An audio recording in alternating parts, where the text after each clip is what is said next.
Admission open nursery से class 12। Balaghat जिले का एकमात्र सबसे विश्वसनीय और कम फीस वाला स्कूल, जहां आप पाएंगे अपने बच्चों के लिए पूर्णतः अनुशासनात्मक वातावरण।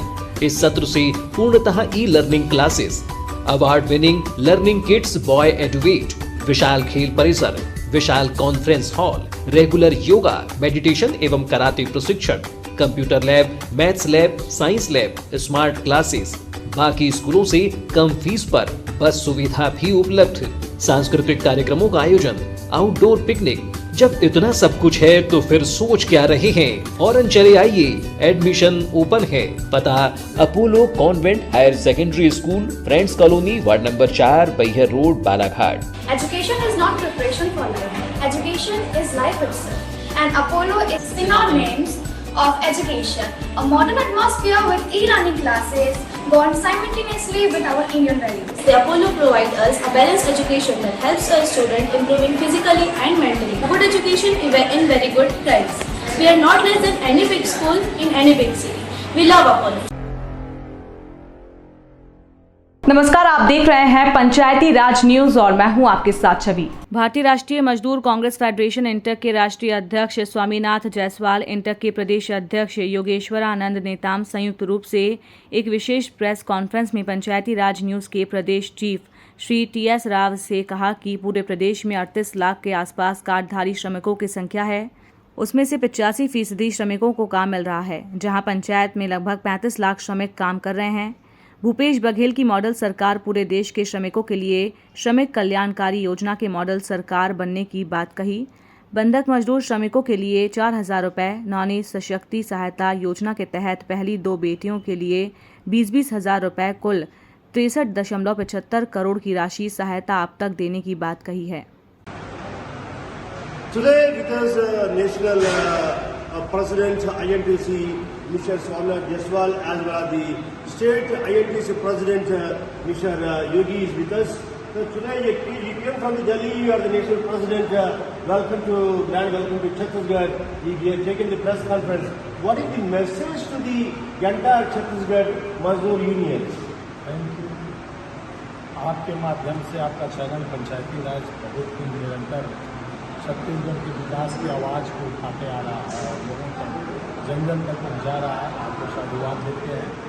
आप जिस तरह से स्वागत किया कि हमारे मुख्यमंत्री जो छत्तीसगढ़ में निरंतर मजदूरों के लिए चिंता करना, विकास की बागडोर मजदूरों के हाथ में थमाना, खुद किसान का बेटा होकर किसान का 2500 रुपया क्विंटल निरंतर दाम करना, मजदूरों को जिस तरह से और प्रदेशों में मजबूर किया जा रहा है भाजपा सरकार ने, केंद्र सरकार मनरेगा का 33% काट दिया बजट, और देश में जिस तरह से मील का पत्थर साबित हुआ कोरोना काल में भी जो मजबूर होकर घर से पद से पैदल जा रहे थे मनरेगा में काम करके, वो अपनी रोजी रोटी चला रहे थे, उसको भी पैसा कटौती कर दिया सरकार।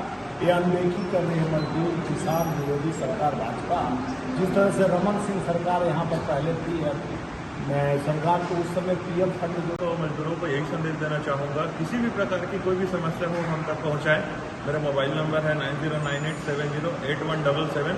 इसके माध्यम से आप मुझसे जुड़कर किसी भी प्रकार की समस्या, जैसे कि अभी श्रमिकों को हो रहे परेशानियाँ, उनकी दशा, उनकी सुरक्षा को लेकर फैक्ट्रियों में और यहाँ के स्थानीय उद्योगों में जो समस्याएं चल रही है, उसको लेकर जो भी समस्याएं आप हम तक पहुँचाएं, हम उनको पूरी तरह से प्रयास करेंगे। जैसे कि हमारे माननीय मुख्यमंत्री ने हमेशा प्रयास किया और आज बेस्ट रिजल्ट मिल रहा है। 85% से ऊपर श्रमिक हैं जिनको डायरेक्ट लाभ मिल रहा है मुख्यमंत्री की योजनाओं के माध्यम से।